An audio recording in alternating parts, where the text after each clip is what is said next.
Hello friends, welcome to the lecture on engineering mechanics, and the topic of today is kinematics of particle. Now, the first topic in today's lecture is impulse.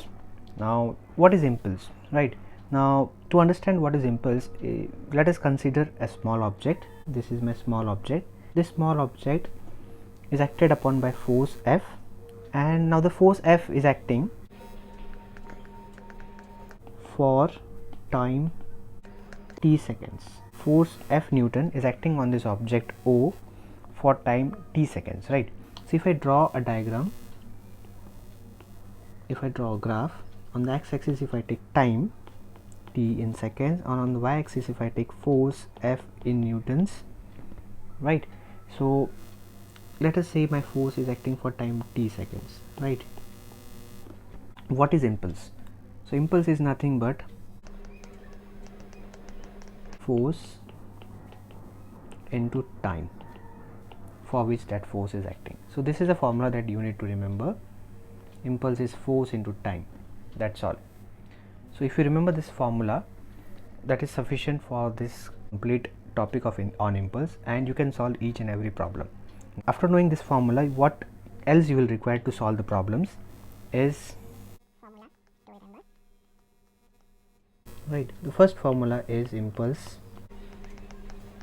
that is equal to force into time. Now unit of impulse is Newton seconds, right? That is force into time. And second formula that you need to remember is second law of motion, that is Newton's second law of motion, that is equal to force is equal to rate of change of momentum, that is mass into velocity. Now if you just remember these two formula, that is sufficient for solving problems. Now how do you use this formula, right?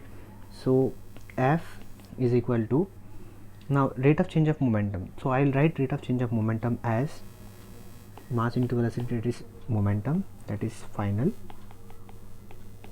minus mass into velocity, that is initial momentum, divided by dt, I'll write delta t, right?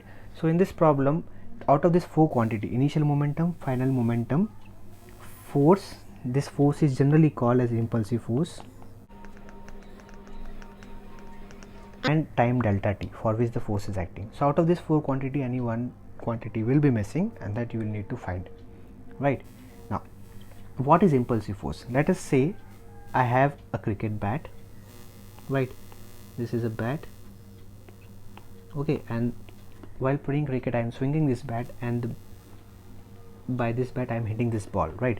So initially what is happening is this ball was moving with some velocity v, right? This is initial time, right? This is initial. At the time of contact, this bat, right, this bat exerts a force F on the ball, and because of this force the ball leaves with some velocity v final, and this initial velocity is v initial, right? So this is final. Now at the time of contact of bat with the ball is, let us say, t seconds, right? So this four quantities is required: initial momentum, that is velocity if we are knowing, and if we know the mass of ball, that is initial momentum. Final momentum is mass of the ball into the final velocity, right? And the time of contact is t, that will be given, and the impulsive force, the force exerted by the bat on the ball, is called impulsive force, right? Impulsive force is a force which is acting for a very short period of time, right? For example, bat hitting on a ball, that is one example of impulsive force. Second example is force inserted by the floor on the ball. Whenever a ball drops on the floor, the floor exerts some force for a very short period of time, and because of that force the ball bounces off, right? So instead of ball you can take any other object which bounces off, or even in case of tight slab, right? Whenever somebody slaps, so the time of slap or the time of contact of hand with your face is very small, but the force of slap is quite tremendous, and because of that you get some reddish mark on your face, right? So that is also an example of impulsive force, a force which is acting for a very short period of time, right? Now let us solve some problem. This problem solving is very easy. This is the one of the easiest topic of engineering mechanics, from where you can get a lot of problems, and the problems are not that difficult. It is very simple. Now this is sample problem. The problem is like this: a 630 gram of cricket ball strikes a bat with a speed of I have just misprinted 108, with a speed of 108 km per hour, and is hit back by a batsman with a speed of 144 km per hour. If the ball was in contact with the bat for 72 milliseconds, then determine the average impulsive force exerted on the ball. Right. So this is a problem. Now let us draw some sketch of this problem. Right. So this is a ball initially. Now mass of ball is 630. Okay, I'll just draw it a little bigger. This is a ball and this is initial phase. Right. So it is 630 gram and it is traveling with the velocity of 108 km per hour. Right. So now at the time of contact, let us draw a bat. Right. This is a bat and this is my ball, and that bat is hit in this direction, swing in this direction. So at this point of contact there is a force F, right, which is impulsive force, and the time of contact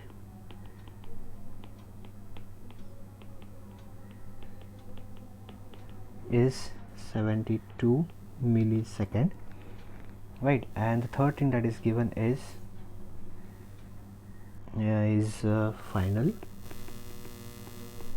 The ball leaves at a velocity, this is my ball, and it leaves with a velocity of 144 km per hour, right.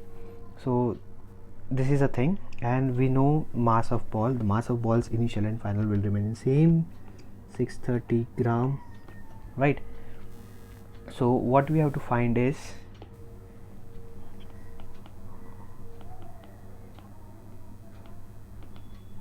force, right. This force, the force by which bat hits ball, is unknown, right. So that is what we have to find. So let us consolidate all the given data, right. So given is,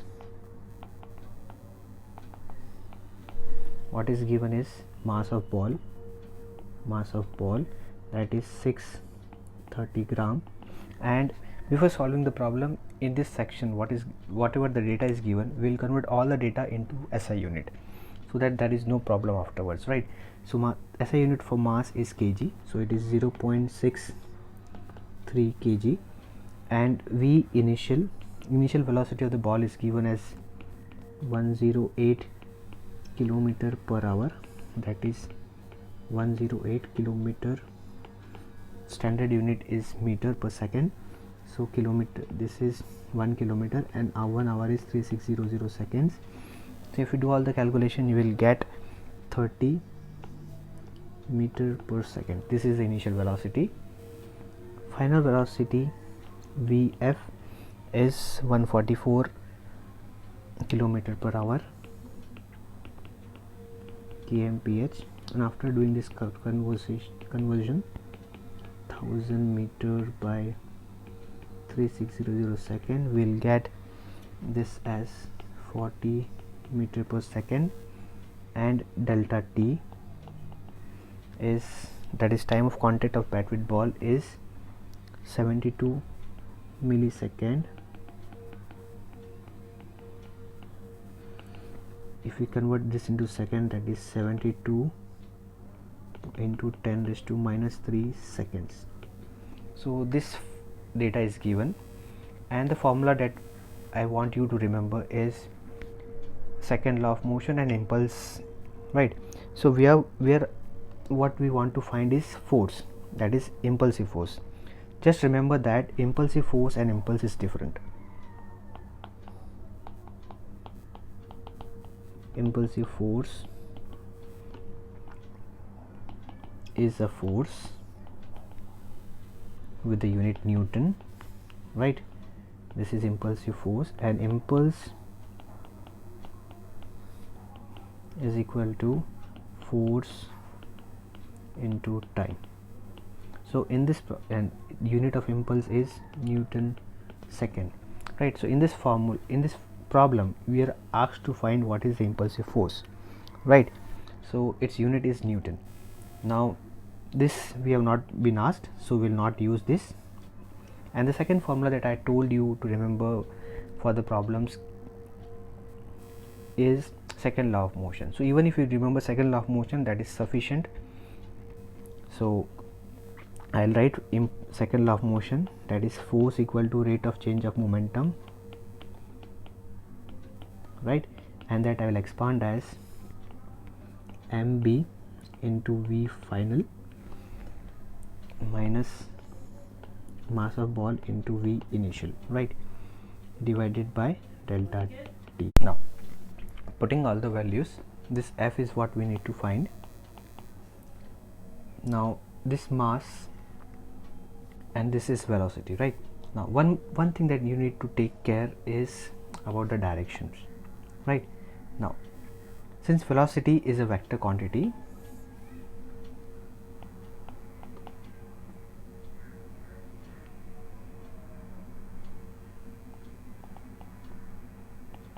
is vector,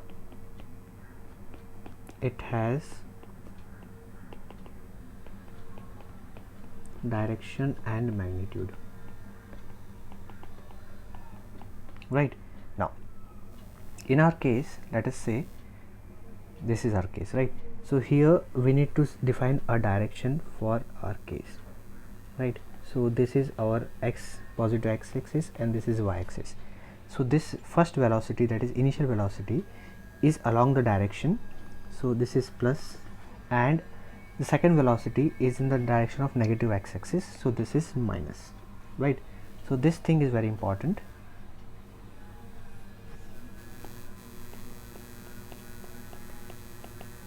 Selection of coordinate axis.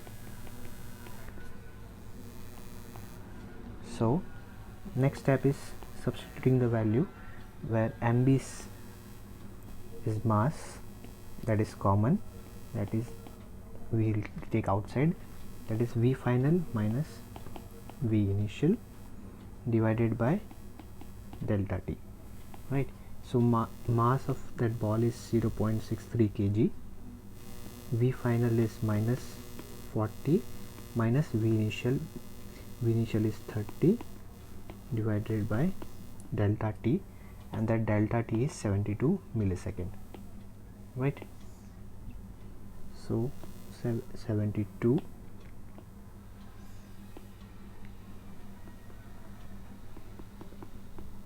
10 raised to minus 3. So f we get is 612.5 Newton. And now why are we getting negative f? Because since our direction is positive in x direction, force is in the negative x axis direction, so f is in this direction. The way to write answer is force is equal to 612.5 Newton and in this direction. So this is our answer. So that's all. That's the simple example for this topic, that is impulse or impulsive force, and we'll solve few more example in next videos. Thank you very much for watching this video. If you like my video, I request you to please subscribe to my channel and press the like button. And if you want to give any feedback, if you want to take new numerical problems, I request you to please comment it or send me a pic so that I can take that numerical in my video lecture and I'll try to solve it. Thank you very much friends for watching this video. Take care. Bye bye.